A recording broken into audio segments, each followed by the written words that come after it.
Hello all. So this is CA Pratham Magidwala. Like yesterday was just Pratham Magidwala, and now after the results it's CA Pratham Magidwala.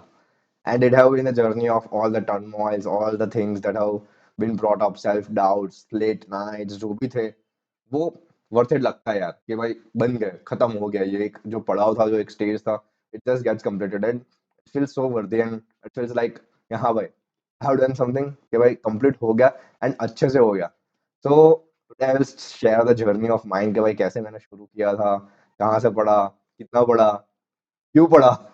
So this was it कि journey कहाँ से शुरू हुई। सो I had completed 12th इन 2020। तो 2020 में मैंने 12th complete कर दिया था from the Bhulka Vihar school.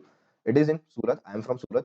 So I had completed 12th from Surat and I had put 89.5%। GSEB भी बोर्ड था, सीबीएसई नहीं था। तो I am from Gujarat state board and के बाद मैंने फाउंडेशन की प्रिपरेशन शुरू कर दी। मेरा 19 मार्च को शायद एग्जाम खत्म हुआ था और एज वी नो 21 मार्च था लॉकडाउन डेट। तो तब से लॉकडाउन, तो मैंने कुछ एंजॉय भी नहीं किया था 12th के बाद का vacation. It wasn't there for enjoyment. तो उसके बाद से डायरेक्ट सीए की जर्नी में शुरू हो गया। सीए फाउंडेशन अप्रैल में क्लासेस स्टार्ट की थी। I started classes in April at आरचे Ravi Shahu institute in Surat. Offline classes थी बट उस टाइम पे ऑनलाइन ही थे। तो मैं हमने इंस्टाग्राम पे भी शुरू किया था कि तब तो कोई सेटअप भी नहीं था। So we started on Instagram और वहाँ पे शुरू किया and I scored around 292 out of 400 in CA foundation. तो वो एकदम फर्स्ट गो में निकल गया कि हाँ भाई अब थोड़े रास्ते खुल गए। And then I had decided कि भाई मुझे थोड़ा और पढ़ना है। तो I had given CS double ET. तो सीएस की जो एंट्रेंस एग्जाम है वो भी मैंने दे दी थी।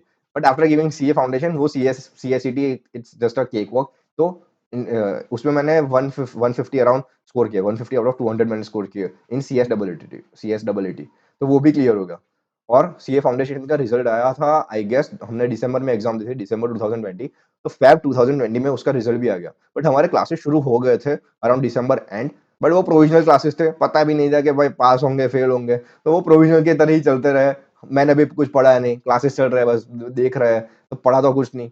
बट वो सीए फाउंडेशन का रिजल्ट आ गया and the jump from CA foundation to CA inter is such a huge jump. तो वो तो कॉम्प्रिहेंड करना ही पहला, तो दिमाग में डालना ही वो थोड़ा ऐसा हो गया था कि भाई ये जंप इतना बड़ा है कि भाई यू आर लाइक हाँ भाई थोड़ा डगमगा जाते हो। बट देन आई स्टार्टेड कि हाँ भाई अब पढ़ना है, अच्छे से पढ़ना है। तो फ्रॉम मार्च आई स्टार्टेड कि हाँ भाई अब लग जाना है कि भाई जो भी है अब लग जाओ, क्योंकि अब नहीं लगेंगे तो भाई ये 8 पेपर तो निकलने हैं नहीं। तो my forte had always been the theory subjects. तो मैं थियरी सब्जेक्ट्स को बहुत अच्छे से समझ सकता हूँ, समझा सकता हूँ। तो वो मेरा थोड़ा है कि भाई थोड़ा प्रैक्टिकल इंसाइट्स लाके ये करके डायग्राम से ये से वो से, तो वो थोड़ा एक अच्छा था मेरा कि भाई मैं थियरी में थोड़ा पक्का था। But practical was my week side कि हाँ भाई मुझे प्रैक्टिकलिटी में थोड़ा, प्रैक्टिकल्स में थोड़ा तकलीफ आता था कि भाई सम्स एकदम से हिट नहीं होते थे। अगर प्रैक्टिस किए तो वो सम रेप्लिकेट हो सकता था। बट अगर डायरेक्टली एग्जाम में बोले कि भाई ये सम्स में ये करो, वो शायद नहीं होता था मेरे से। सो उस तरीके से मैंने इंटर की एग्जाम्स दी। तो मेरे अकाउंट्स में 55 आए, लॉ में मैंने स्कोर किया क्योंकि लॉ मुझे पसंद था, क्योंकि मैंने सीएस भी शुरू किया था। So I started loving the law कि भाई लॉ की लैंग्वेज आई, मतलब वो अपनी लगती थी कि भाई हाँ मजा आ रही है। इस ये सेक्शन थोड़े सॉर्टेड थे, हाँ भाई इस सेक्शन के बाद ये आएगा, इस सेक्शन के बाद ये आएगा, इस सेक्शन के बाद ये आएगा। तो एक लॉजिकल फ्लो लगता था कि हाँ भाई। तो लॉ में मैंने स्कोर किया 69 अच्छे से। कॉस्टिंग एज आई सेड मेरा प्रैक्टिकल थोड़ा वीक ही होता है और कॉस्टिंग में ऑलमोस्ट वही होता है कि भाई variable costing, marginal costing, standard costing, तो वो ढूंढो ये ढूंढो, तो वो सब चीजें आ जाती थी। सो आई स्टार्ट कॉस्टिंग में मैंने भी वही किया कि भाई थियरी जो पार्ट है ना वो एकदम ऐसा रटर डाला कि भाई थियरी में मेरा मार्क्स नहीं जाने चाहिए, प्रैक्टिकल में 2 या 3 सम अच्छे आ गए तो मेरे गेम बन जाते थे। तो कॉस्टिंग में मैंने वही किया कि भाई 2 या 3 सम अच्छे हुए और उसकी थियरी स्ट्रॉन्ग करके मैंने निकाल दिया। फिर DT ADT, I still remember DT का पेपर इतना टफ था ना उस अटेम्प्ट में कि डीटी का कुछ समझ ही नहीं आ रहा था। कैपिटल गेन में एक असेट ली, उसके बाद दूसरी असेट ली, उसको बेच के तीसरी असेट ली। इतना कंफ्यूजिंग पॉइंट। और जो 14 मार्क का जो सम होता है वो भी ऐसा ही। It was the one of the toughest paper, पता नहीं क्या था। और डीटी तो कुछ समझ ही नहीं आ रहा था and I attempted the whole paper gracefully. मैंने पूरा पेपर अटेम्प्ट किया कि भाई ए टू जेड मुझे अटेम्प्ट तो करना ही है जो भी हो। सो 100 मार्क्स का अटेम्प्ट किया, 37 मार्क्स आए थे। और फिर ग्रेस मिली थी, 8 मार्क की ग्रेस मिली थी और अच्छे से 44 मार्क्स आ गए थे, 40-44 अराउंड मार्क्स आ गए थे। एंड ग्रुप वन ऐसे मतलब दोनों ग्रुप साथ में ही दिए थे। सो डी टी ऐसे निकल गया। फिर एडवांस अकाउंट्स में अराउंड 59 मार्क्स स्कोर हुए थे, क्योंकि मुझे ना एएस एएस पसंद आ गए थे। तो एएस में मजा आते थे। बट जो रिमेनिंग चैप्टर्स है उसमें मेरे मार्क्स कट जाते थे। सो एएस में मैंने मार्क्स स्कोर कर दिए, उसमें अच्छे से ले आया। सो एडवांस अकाउंट्स में एएस भी शायद ज्यादा थे। तो उसमें मार्क्स ज़्यादा स्कोर हो गए, अकाउंट्स में शायद एएस कम थे तो उसमें थोड़े कम आए। सो फेयरली बैलेंस हो गया। ऑडिट एज आई सेड मुझे थियरी वैसे भी पसंद था, सो ऑडिट 44 आ गए, रट्टा मारा, समझा थोड़ा रट्टा मारा, बहुत सारा रट्टा मारा, और वो ऑडिट उस टाइम पे निकल गया, क्या हुआ, निकल गया 44। ईएसएसएम, तो एसएम में तो मैंने अपने खुद के चार्ट्स बनाए थे, अपने खुद के 15 पेजेस में पूरा समराइज कर दिया था। सो एसएम मैंने वैसे पढ़ा था, ईएस भी मैंने रट्टा मार दिया था कि हाँ भाई कीवर्ड्स तो पता है। सो उसमें मेरे 61 आ गए। एंड और जो अपना एफएम था, एफएम तब तो सिर्फ एफएम ही था। सो इको एफएम था, इको एफएम, तो इको मैंने पक्का कर दिया था कि इको एफएम में इको पक्का करना है, तो जो थियरी पार्ट है वो मैंने स्ट्रॉन्ग कर दिया। एफएम में मुझे आज भी याद है कि एक सम ऐसा आया था ना कि अगर वो रॉन्ग होता ना तो मेरे 10 मार्क्स कंप्लीटली चले जाते हैं। एंड वो कोई एक्स एक्स ढूंढने का, वेरिएबल कॉस्टिंग का, अपना कंट्रीब्यूशन ढूंढे वो वाला सम था, तो एक्स वाला कुछ सम था। And it was whole reverse calculation. तो वो एक लास्ट 10 मिनट्स में एक ऐसा आंसर निकल गया ना कि it was the whole set कि हाँ भाई यही आंसर है। और वो 10 मार्क्स इतना शॉर्ट शॉर्ट हो गए तो उससे मेरे 55 आ गए। So here the thing is कि भाई आप पेपर पूरा लिखो और लास्ट के 10 मिनट ऐसे ही छोड़ो ना कि जो आपको लगता है कि मैं थोड़ा दिमाग लगा दूंगा ना तो मुझे आ जाएंगे। और वो जो 10 मिनट्स होते हैं ना, लास्ट के 10 मिनट्स, उसमें आपका दिमाग ऐसा चलेगा ना कि यू ऑल्सो वोंट बिलीव कि हाँ भाई ये इतना तेज कैसे चल गया उस टाइम पे, ये नॉर्मल सिचुएशन में कैसे नहीं चलता। So it will go on the high speed engine और आपको भी पता नहीं चलेगा। और जैसे मैं बोला कॉस्टिंग और डीटी एडिटिंग, ये 100 मार्क्स का पेपर लिखना ही है जो है वो। 100 मार्क्स का लिखेगो तो आपको 40 60 जो भी है वो मिलेंगे, क्योंकि there are two sets of people. तो दो सेट्स ऑफ पीपल है कि जो 80 का लिखेंगे और उसमें से 60 70 एकदम अच्छे से लिखेंगे और उसको पूरे मार्क्स मिल जाएंगे। And there is another set कि 100 मार्क्स का लिखेंगे फिर भी उसमें से 60 70 का ही अच्छा लिखेंगे, मतलब पूरा अच्छा वो 60 70 ही होगा और उसमें से अपने 50 45 आएंगे। तो I was this type of student, तो मैं ये टाइप का स्टूडेंट था कि मैं 100 मार्क्स का लिखूंगा, उसमें से 60 70 का अच्छा लिखा होगा, उसमें से 50 45 आ जाएंगे। तो दैट वाज द थिंग कि भाई मैंने उस तरीके का अप्रोच चूज किया कि भाई मैंने 100 मार्क्स का लिखना है और ऐसे मार्क्स स्कोर करना है। So I score around 445 something. तो वो उस तरीके से निकल गया अपना, सीए इंटर भी निकल गया, अच्छे से निकल गया। उस बीच में मैंने है ना एक पराक्रम कर दिया कि मैंने सीएस एग्जीक्यूटिव का ग्रुप 1 का ऐसा ट्राई मारने की सोची। तो अगस्त में मैंने ग्रुप 1 भी दे दिया, अगस्त में सीएस एग्जीक्यूटिव का ग्रुप 1 दे दिया और वो भी निकल गया अच्छे से। मैंने भी मैराथन वो सब देख देख के खत्म कर दिया, तो वो भी निकल गया साथ साथ में। तो सीएस ग्रुप 1 निकल गया, सीए इंटर निकल गया by the end of 2021। CS का ग्रुप 1 और CA inter both groups I had given the exams, और उसका रिजल्ट अराउंड फेब में आया। जो सीए इंटर की दी थी दिसंबर में, उसका फेब में रिजल्ट आया एंड क्लियर हो गया, both groups pass pass. And it was just like हाँ भाई हो गया, कंप्लीटेड। और फर्स्ट अटेम्प्ट में वो भी निकल गया 442 और समथिंग। उसके बाद मैंने आर्टिकलशिप स्टार्ट की और सीए कोचिंग भी स्टार्ट कर दी। जो रिजल्ट आया फेब का, उसके 2 महीने अप्रैल के बाद, तो वो भी रवि शास्त्री इंस्टीट्यूट जो सूरत में है, ऑफलाइन कोचिंग वहां से शुरू कर दिया। ऑफलाइन ही जाता था, हर रोज सुबह जाता था, आर्टिकलशिप में जाता था, वहां पे मरवाते थे जो भी थे। फिर घर पे आके थोड़ा बहुत पढ़ा, नहीं पढ़ा, मैंने अपना तब यूट्यूब पे चैनल भी शुरू कर दिया था 3 साल पहले। तब मैं जो क्लास में पढ़ाता था वो पढ़ाना शुरू कर दिया। So I had started then and there कि हाँ भाई अब पढ़ाना है, मस्ती में पढ़ते हैं। तो I started enjoying the process of learning. तो मैंने प्रोसेस ऑफ लर्निंग शुरू कर दिया कि भाई हाँ अब मजा आ रहा है। तो ऑफलाइन क्लासेस हमारा अब ये मेन शुरू होता है कि भाई आपको मेन जानना है कि सीए फाइनल में कैसे किया। तो ऑफलाइन क्लासेस मेरे 31 जन तक कंप्लीट हो गए थे, सब सब क्लासेस कर कर के 31 जन तक कंप्लीट हो गया था। बट अब इसमें भी मैंने बीच में कांड कर दिया कि जून 2020 में एग्जीक्यूटिव का भी दे दिया और वो भी क्लियर हो गया। आज भी मुझे याद है 18 मई को एग्जाम थी, 2 जून को एग्जाम थी, और 18 मई को मैं डिसाइड करता हूँ कि भाई मुझे वो एग्जाम देनी है। फॉर्म भर दिया था बट ऐसा कुछ पढ़ा वढ़ा नहीं था, बट 18 मई को मैंने डिसाइड किया कि चलो अब एग्जाम देते हैं, कर लेते हैं, फॉर्म भरा है तो दे के आते हैं। तो वो 15 दिन ऐसा पढ़ा कि भाई पता नहीं, सुबह क्लासेस वासेस कुछ नहीं, सुबह 6 बजे जागता था, 11 बजे तक क्लासेस देखता था, मतलब मैराथन देखता था, ऑफिस जाता था, 11 से 6 ऑफिस करता था, 6 बजे डायरेक्ट लाइब्रेरी, 6:30 से 8:30 9:30 लाइब्रेरी पे पढ़ता था, फिर घर पे आके खा के भी डायरेक्ट पढ़ने। तो it was like so hectic कि 15 दिन सिर्फ पढ़ना और बस आर्टिकलशिप वही चल रहा था। एंड दैट वो भी कंप्लीट हो गया, वो भी एक फर्स्ट अटेम्प्ट में निकल गया। तो सीएस प्रोफेशन में एंटर हो गए। तो अब जो मेन जर्नी शुरू हुई कि भाई जैन फर्स्ट के बाद मैंने शुरू किया कि भाई अब पढ़ना शुरू करना पड़ेगा। सो जैन फर्स्ट टू जून 25 मैंने पढ़ना शुरू कर दिया, सेल्फ स्टडीज पेस में आ गया था। 31 जन तक शायद कंप्लीट हो गया था, बट ये 1 महीने में ना कोर्स भी बाकी था डीटी का। सो डीटी का कोर्स शायद बाकी था, इसलिए शायद आवर्स भी ज़्यादा है। सो डीटी का कोर्स भी बाकी था, तो वो भी शायद इसमें ही इंक्लूड कर दिया है मैंने। तो वो एक मंथ में डीटी का कोर्स बाकी था, तो वो कंप्लीट किया और फिर सेल्फ स्टडी। और मैं पूरा मतलब जो सेल्फ स्टडी मोड बोलते हैं कि ऑफिस ऑफिस कुछ नहीं, तो मैं अप्रैल से गया था कि अप्रैल के बाद मैं पूरा सेल्फ स्टडी मोड में चला गया था। तो F R took 155 hours, A F M 127, audit 194, D T 294, I D T 125, I B S 216 hours. तो अब एक एक चीज की मेरे पास डिटेल्स है कि भाई क्यों क्यों पढ़ा था। तो एफ आर 155 आवर्स क्यों लिए, क्योंकि 155 आवर्स ही होगा, उसको 160 आवर्स टू 175, क्योंकि क्लासेस 200 200 250 घंटे की होती है। So it will be around that only के 155 आवर्स जितना होगा आपका फर्स्ट डिवीजन। फिर एएफएम मैंने यहाँ पे गलती कर दी थी कि मैंने वो एएफएम फर्स्ट सब्जेक्ट कुछ का था पिकअप किया और मैंने स्टार्ट कर दिया, बट मुझे लगा कि मेरा हो गया। अल्टीमेटली वो उतना पक्का हुआ नहीं था, वो कच्चा रह गया था, तो उसका मुझे प्रोविजनिंग सेकंड डिवीजन में करना पड़ा। ऑडिट तो मैं हर रोज पढ़ता था कि जब से मैंने लीव ली थी ना, तब से मुझे पता था कि भाई ऑडिट तो हर रोज पढ़ना ही है। ऑडिट वॉज द थिंग कि मुझे हर रोज पढ़ना है, कि ऑडिट के बिना तो दिन खत्म होना ही नहीं चाहिए। So audit I had studied the whole day, all days के भाई पढ़ना ही है, वो तो पढ़ना ही है। डीटी एज आई सेड के क्लासेस थे, बट जब मैंने क्लासेस कंप्लीट की, जब मैंने खुद से भी एक बार कंप्लीट किया, उसके बाद मुझे रियलाइज हो कि भाई अभी भी थोड़ा कॉन्फिडेंस कम आ रहा है।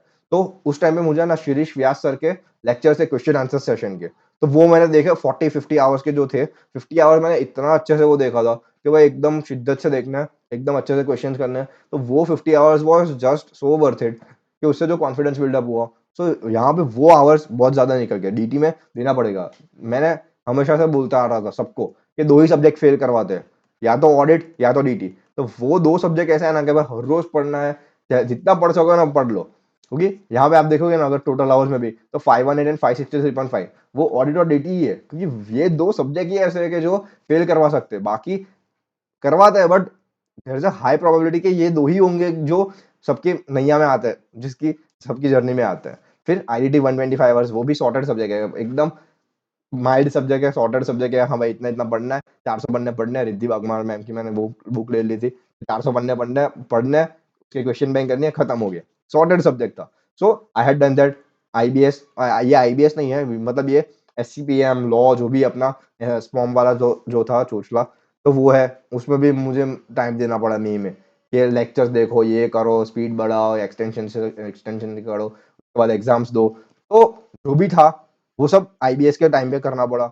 जो स्पॉम एससीएमपी थी उसमें करना पड़ा, तो यहाँ पे एक मेजर टाइम मेरा चंक निकल गया।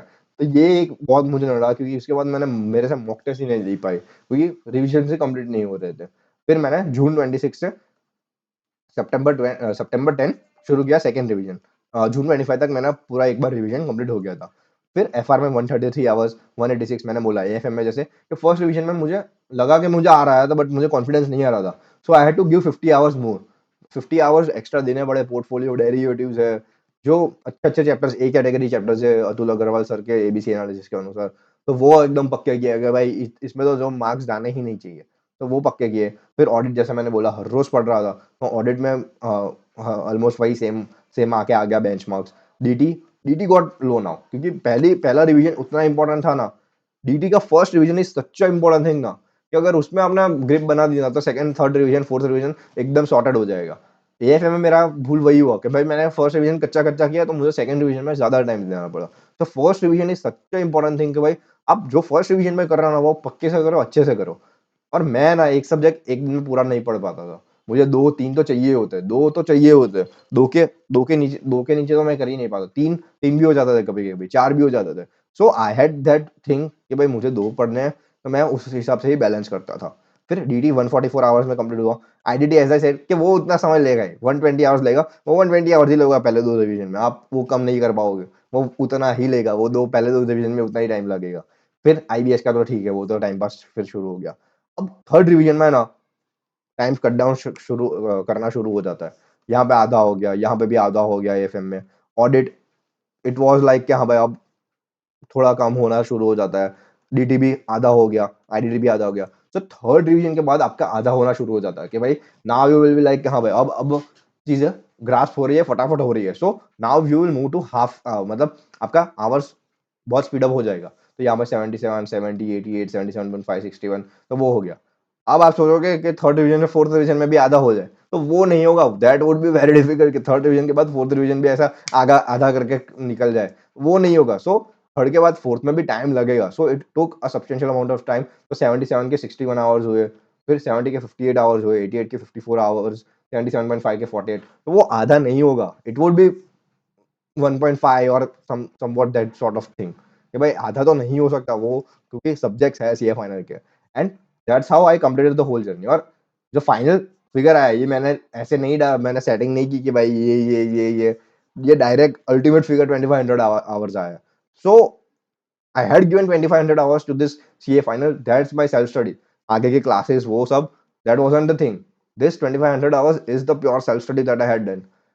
शायद गिन लो, चलो मैंने अप्रोक्सीमेशन कुछ ऊपर ज्यादा नीचे ज्यादा कुछ कर दिया, 2000 घंटे तो होंगे ना, 500 घंटे चलो निकाल देते हैं, 2000 hours I had given like rigorously कि भाई हाँ, दे दी है जो है, जितनी मेहनत करनी थी वो कर दी। सो शुभम सर ने ऐसा बोला था, शुभम सिंगल सर है ना, उन्होंने ऐसा बोला था कि आप है ना अपने सब्जेक्ट को 3 पार्ट में डिवाइड कर दो। एक ऐसे सब्जेक्ट्स होंगे जो आपके पक्के हैं और आप मार्क्स स्कोर कर लोगे, तो वो कौन सा है? आईडीटी और आईबीएस के भाई पक्के भी है और मार्क्स भी स्कोर कर लोगे और इजी भी है। एक ऐसे सब्जेक्ट होंगे जो मीडियम है कि भाई मार्क्स, अब मेहनत भी उतनी करोगे मार्क्स भी उतने आएंगे। So it was FR and AFM, कि मेहनत उतनी करोगे मार्क्स भी उतने ही आएंगे। And there are two subjects, DT and audit, कि आप मेहनत इतनी करोगे ना फिर भी मार्क्स आपके 50 50 55 60 उस रेंज में ही आके थम जाएंगे। मतलब आएंगे, टॉपर्स होंगे, सब होंगे, बट आई एम सेइंग कि हाँ, आपको इतनी मेहनत करनी पड़ेगी बट मार्क्स उतने नहीं मिलेंगे। रिस्क रिवॉर्ड रेशियो बहुत ज्यादा है, एफर्ट टू रिवॉर्ड रेशियो बहुत ज्यादा हो जाता है डीटी एंड ऑडिट में। So this was a thing, मेरा भी वही हुआ। आईडीटी और आईबीएस एकदम सॉर्टेड, कम कम आवर्स में कंप्लीट हो गए। फिर अपना ये दो एफ आर एफ एम जो है वो कंप्लीट हो गया इसमें। फिर 518 और 563.5 वो भी कंप्लीट हो गया। So as I am saying, तो एकदम सॉर्टेड वे में मैंने 4 रिवीजन किए थे और पांचवा जो एग्जाम के दिन होता था वो। So I had given everything. Audit में तो मैंने शायद 5 6 बार 6 बार 7 बार पढ़ लिया था, बट फिर भी मेरे मार्क्स कम है, आई नो। 40 ही आए, आप लोग बोलोगे कि 40 ही क्यों आए। सो आई हैड गिवन एवरीथिंग, मेरे पास उससे ज्यादा देने के लिए कुछ नहीं था। शायद एग्जाम में मैंने पैनिक किया या फिर कुछ मेरी गलती हुई एग्जाम में लिखने की, I don't know. But I had given everything, कि प्रोसेस में उतना ज्यादा दे दिया था ना कि भाई, बस इट वाज दैट कि भाई मैंने प्रोसेस उतनी गंदी बिलीव की थी ना कि प्रोसेस करते जाओ, जो होगा वो देखा जाएगा। आप बोलोगे कि भाई आपने रिकॉर्ड किया, इतना ज्यादा कॉन्फिडेंस। मैंने बोला मेरा रिजल्ट है, ओन भी मुझे ही करना है, मेरा ही रिजल्ट आने वाला है ना, फेल हुआ तो भी मेरा है, पास हुआ तो भी मेरा है, मुझे ही ओन करना है अल्टीमेटली। अगर पास हुआ तो यार एक यादगार मेमोरी बन जाएगी, अगर फेल हुआ तो ठीक है ना, देना तो फिर से है ही, अपने थोड़ी ऐसा बैठना थोड़ी है। So I was prepare for both the situation, हाँ भाई जो होगा वो देखा जाएगा, I am ready for it. And that's how I was like कि भाई चलो रिकॉर्ड कर देते हैं जो भी है reactions. And I recorded, and it was the ultimate happiness of my life कि भाई मम्मी पापा ने हक किया, बहन ने हक किया, एंड आई वाज लाइक कि हाँ यार हो गया, कंप्लीट हो गया। And it was the ultimate moment कि हाँ भाई, इट वाज द थिंग, क्या डन हो गया। And that's how I became CA प्रथम मगज वाला। 4.5 साल लग गए, 5 साल लग गए, बहुत सारे सेक्रीफाइसेस किए, बहुत सारी ट्रिप्स पे नहीं गए, हर रोज रात रात को पढ़ते थे। फ्रेंड था दीप मेहता करके, वो उसको रात को 3 बजे फोन करता था, 2 बजे फोन करता था कि भाई नहीं हो रहा है, नहीं पढ़ना है, क्या कर रहे हैं अपन लोग, कैसे करेंगे। उसके साथ भी मैं बात करता था कि भाई अपन तो एआर वन ही लाएंगे, एआर तो आना ही है, एआर तो लाना है। But that was the thing कि भाई अगर ऑप्टिमिस्टिक नहीं रहोगे कि भाई रैंक आ सकता है, ये आ सकता है, देन आई डोंट थिंक मेरे 303 भी आते, देन आई डोंट थिंक मैं पास भी होता। आई ऑलवेज थॉट कि भाई हाँ मैं रैंक ही लाने वाला हूँ। इट वाज लाइक कि हाँ भाई रैंक ही है, जो भी है रैंक के लिए प्रिपेयर करना है। तो रैंक के लिए प्रिपरेशन करते करते I got pass. So it said कि chase the stars you will reach till the moon. तो भाई वही था कि भाई स्टार्स को एकदम गंदे तरीके से चेज किया, मून तक तो पहुंच गए, सीए तो बन गए। सो that was the most defining moment कि भाई हाँ, दिस वाज सीए प्रथम मगध वाला। एंड मेरी मम्मी ने वही बोला कि भाई अगर फेल हुए होते तो एक एक मार्क्स के लिए रोते ना तुम, एक एक मार्क्स के लिए रोते ना कि 300 कहीं से मिल जाए, कहीं से मिल जाए। अब अगर आ गए तो देन यू आर फाइटिंग, ये आया ना वो आया। You have become a CA, there's a rank holder and there's others, there's always CA. ये सब 2 4 महीने की बात है, 6 महीने की बात है। then it's all about you and your talent and your words and your responsibility।